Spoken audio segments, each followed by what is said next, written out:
Well, good morning and welcome to another edition of Community Spotlight on KRIM.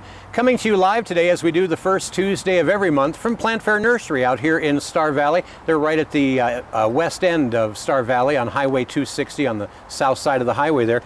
And talking today once again with Glenn McCombs, the owner here. And Glenn, I know one of the things that you seem to be getting a lot of activity on right now is people still wanting to know what they need to do to make the soil maybe just a little bit better for whatever it is they're growing, and that's where we want to start today. Yes, so we're going to do just a little bit of a review. The very first time we did this, which was 2 months ago, we did talk about soil amendments. So we'll go down through it real quick, and then in rotation to that, we'll talk again about the organic plant foods, and we'll talk about repellents, because that's what we've done in the past. And then we'll move on to a new subject, which is going to be the bug killers that are all organic. Great. So I'll move on out here, and we'll get started with these two right here are the old standby type things that you work into your garden, and that's why we always include these.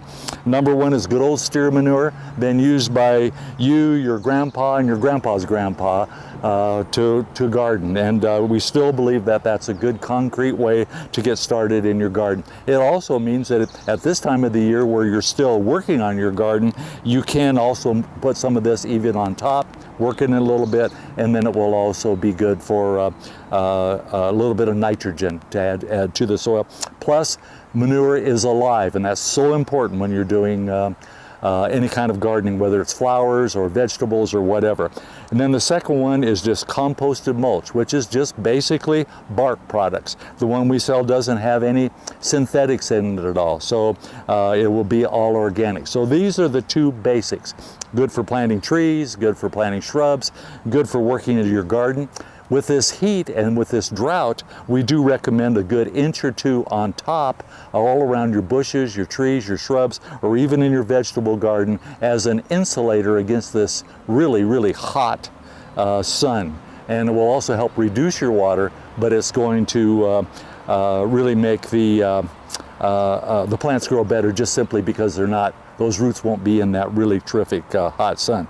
Then we'll move on to the next one, which is called Ocean Forest, and this is our premium potting soil. And the reason why it's so good is because it has everything that's out of the sea, like kelp meal and that sort of thing. Plus, it's also bark products, and really good for everything from herbs to medicine plants like cannabis, and on up to tomatoes or whatever you want to grow.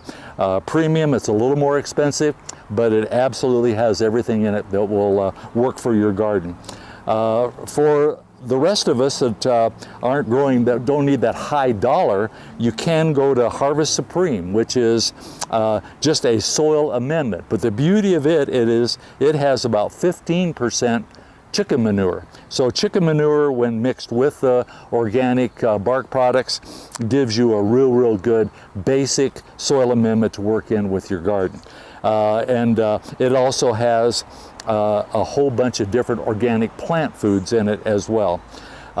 Then this one will be our G&B Organics, and this is a regular potting soil which is designed to for anything that's in a pot. Now, a lot of folks want to change this one and add mulch or add another product, but actually it is complete within itself. You don't mix that with anything. And it's the same with this raised bed potting mix.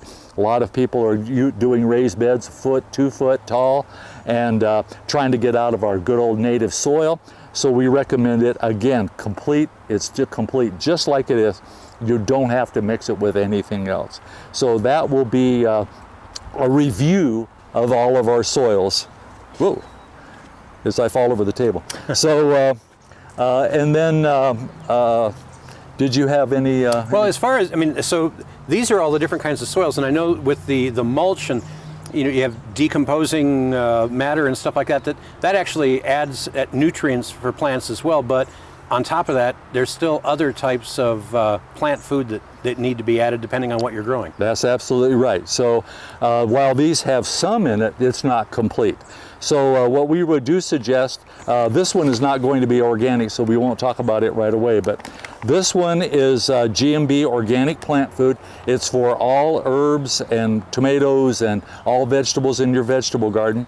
But what it doesn't say is shrubs and trees, but you can use this on anything that's going to grow. This will give you a complete and balanced plant food. It also has mycorrhizas in it, which is basically a fungus that grows on the root, which really makes those roots do real well. So this by itself, because it only has a, let's see what it is, it's a 4-6-3, which means 4% nitrogen, 6% phosphorus, and it also means 3% potash. So a lot of us like to amp that up a little bit by adding bone and blood meal, which has a 6% nitrogen, which is the blood meal, 7% phosphorus, which is the bone meal part of it, and added those just mixed half and half will amp that fertilizer up to really give you all of your plants a real boost. And then this is potash, which you don't want to get too much of that on, but you can, because it's 60%. So we just recommend maybe half a cup or a cup mixed with these two right here. That'll give you, that will give you plenty. How often do you have to add these kinds of extra nutrients? Actually, about once a month. Once a month? Yeah, once a month is should be adequate, and I recommend the mixture about 1/4 of a cup. So we do have a handout at the nursery that is entitled Glenn's Magic or Glenn's Magic Elixir. I forget now exactly what it says, but it gives a formula on here where you can mix these all together, and then that will be enough to last the whole entire season for an average small garden. So now, one of the things I know, since I moved down to Tonto Basin, we've got a number of acres down there, and one of the things that has been just ripping our gardens apart is gophers underground, and they're going down and eating the roots, and we see their little mounds everywhere. But I mean, short of like pouring gasoline down a hole and lighting it, I mean, there's got to be a safer way to deal with that. Well, yes, and we'll talk about repellents, but we can get to your gopher one right now. So gophers, basically, we have what's called gopher killer, which is going to be a poison. And it's very simply used. You find the most recent hole, which is you're going to see the mound, and the mound is going to be fresh from, let's say, that night or earlier in the morning before you got up. And you go over to that mound, you open that hole up, and you put about a tablespoon of this killer as far down as you can down in. And then instead of pushing the dirt back up again, you put a board or something big and flat over top of it, and then put dirt all around it, so it looks like when the gopher comes, it looks like he can open that or she can open that back up again. She'll find the food and then eat the food, and then we'll go back down in, and that will kill them out of that. Then every day you just simply look for a new mound, and you just repeat every time you see a new mound, because there's going to be more than one. What if you have pets, you know, like we have dogs that are be running in the same area? I mean, most of the time that gopher, when they die underground. They're going to die deep down in where your dog probably will not get to them. That's the whole advantage of a big piece of board. So even a piece of plywood, even though it's expensive now, maybe a 4x4 piece of plywood over that hole, that way the dog can't get to it. And that way, because that's where the poison is going to be. You don't want any secondary kill, which means that if they eat the gopher and it has the poison in it, it can make your dog sick. So the whole idea of that is to let them go on down and die down, deep down into their hole. Makes sense. So yes, and then, well, there's other things too. Like there's we have a metal trap, which then same thing, you open up a fresh mound, you put this metal trap down inside, set it, and when it comes back up to open that hole back again, it will be impaled on that trap itself. And then you just simply check those traps every day, and then when you catch one, of course, you dispose of it, and then you go to wherever there's a new mound. And then that, it's a work. It's like being a hunter looking after his trap line. Except for there's really no good recipes for gopher. Good point. Oh, well. Yeah. But then that way you don't have to worry about secondary kill. Right, right. You know, you're getting rid of them. There's no poisons. There's no nothing out there. I've also seen like things that are just a deterrent that make them want to go away, and I wonder sometimes on those if it would make me want to go away too if it smells like mothballs or something like that. Unfortunately, like all of these right here are not designed for gopher. There is a gopher repellent, gopher and mole repellent, which just simply has castor oil in it. And it just simply contaminates the ground and makes it smell bad. The basic thing you're doing is keeping them on the run. So if you put it all in around a hole or around an area, then they will disperse and maybe go to your neighbors. And like you say, sorry neighbor. if you're on big property, then that just simply moves them. So the idea of that is to move them away from your garden or away from your trees or wherever they're going to eat the roots. I think I like the poison idea better. Yes. So yeah, that definitely gets rid of them and they die way down deep into the hole. So or trap. But there's a bunch of other kinds of pests that people are bugged with too. So right now, the basic, the question that we're getting all the time is how do I get rid of my elk? So there's just elk eating everything. I just saw someone this morning on Facebook saying, you know, get off my roses, and there's an elk that had apparently chowed down their rose bushes. Yeah, they'll just eat the blooms off and trim it very nicely. And actually they're doing you a favor. They're taking those buds off, and I call it natural pruning. There you go. And so they'll make it look real nice. But you never have any blooms that way as long as they keep coming back. So we have 4 different kinds here. And what we suggest, this particular one is going to be, let's see what's in there. It's going to have rotten egg smell. Lovely. It's going to have mint oil, rosemary oil, and cinnamon oil. All things that 4-legged and furry animals don't like. That includes elk and deer and squirrels and all the little critters, chipmunks, it doesn't matter. That smell will make them go away. So this is one of them. And then the other one is, or another one is deer and rabbit repellent. And it also is rotten egg smell. It's going to have garlic and it's going to have thyme oil in it, which are all, again, things that they don't like. So this one is deer and rabbit. Now, I got to interrupt real quick. Sure. If the smell of garlic is a repellent, wouldn't planting perhaps some garlic in your garden be a natural way? Yeah. And so instead of having a garlic patch, you may disperse them in and around. So that's another means of a repellent. Absolutely. Okay. And so the third kind then is this one is actually wild pig blood. And none of that domesticated pig blood stuff. Well, it could be domesticated. and it is red. So you can spray your plants with that. You spray around, you don't spray it on your vegetables because you don't want to be eating this stuff, but in and around especially trees and shrubs and bushes because it's obnoxious, especially to elk. There are apple growers in Washington that use this. They buy by the 55-gallon drum and spray the outskirts of their orchards, and then that way, when the elk senses that, then they will stay away instead of just coming into kind of an invisible fence. Browse. Yeah. So what we have these 3. And then the next one is lion urine, and I know there's lots of comments about who gets tell the stories, but anyway, this one, what you would do is see how they're coming into your yard, and then you would either spray the wood on the trunk of the tree or spray fencing or do something like that, and then that will give the smell of a lion in the area, be like a predator. And so elk will move off and try someplace else rather than to come in and around this. And this has been very, very successful. Here at the nursery, for years, this is all we used. Our problem was we would get busy, forget to put it out because it only lasts 2 weeks to a month. And then they start coming back in again. Then we'd have to go renew it, and then they would stay away. So it worked good. Finally, we fenced. So you're putting this in like a spray bottle, or how are you? It can go in a spray bottle. It can go. There's a little canister which I didn't bring down that you fill up, and then you put it on your fence or whatever to keep, or right on the tree, right. And that will keep them out of that area. So that works very, very well. Lion urine. And you thought your job was lousy. Yeah, you got it. Wow. So those are the 4. One of the reasons why we carry this many is because it's very important to keep changing. So every single one of these has a different odor. So what you would do is, you know, maybe use this one first. When you run out, go to this one. When you run out of that, go to this one, and so on. And then when you run out of the fourth one, go on back to the first one, and just keep working it that way. So, so that's one of the ways that that will work. Interesting.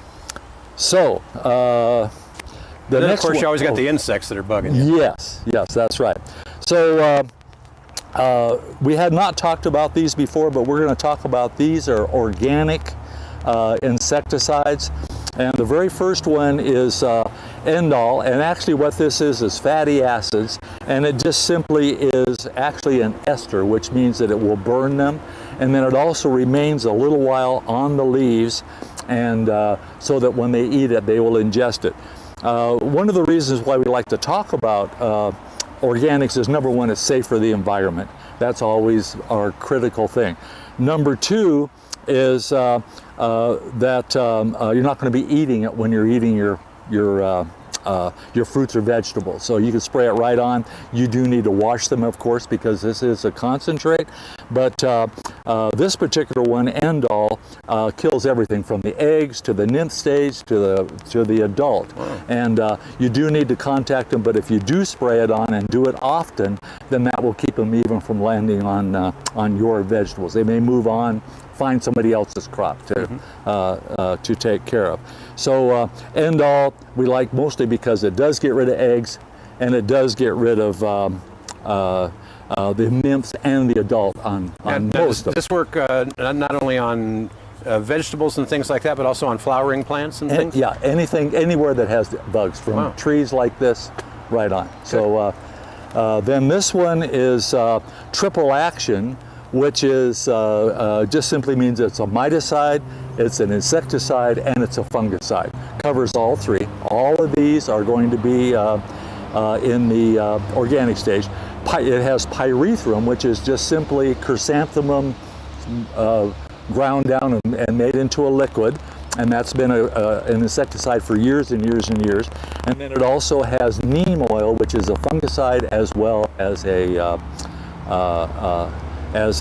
insecticide.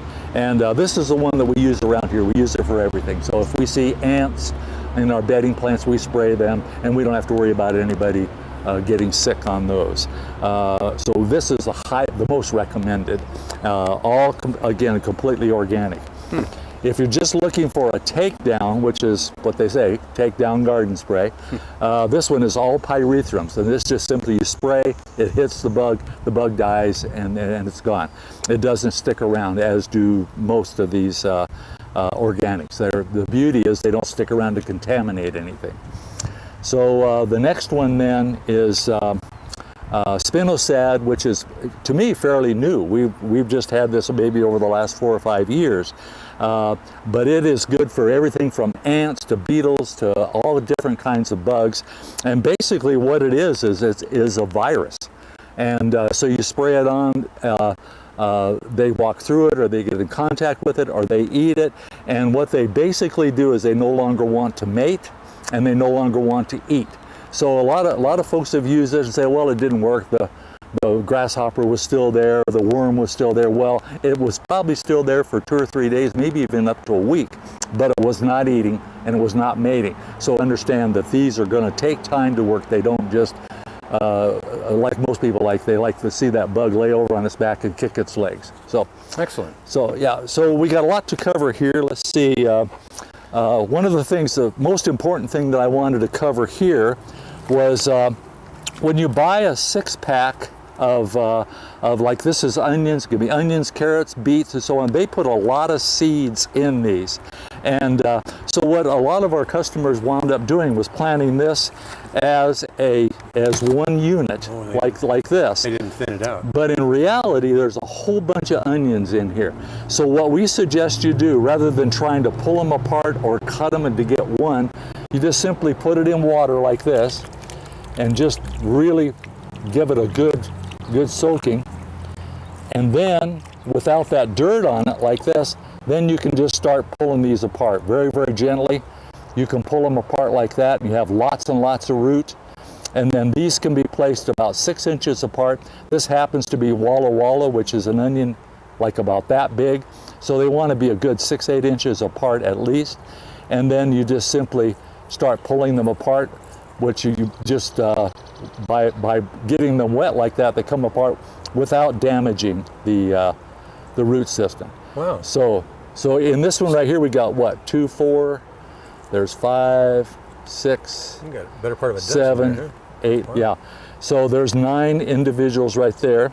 And then if you take that times each one of these, you've got a regular onion patch, probably enough, just out of 1/6 pack for $4, which would be enough to feed a family, I would say. So, Wow.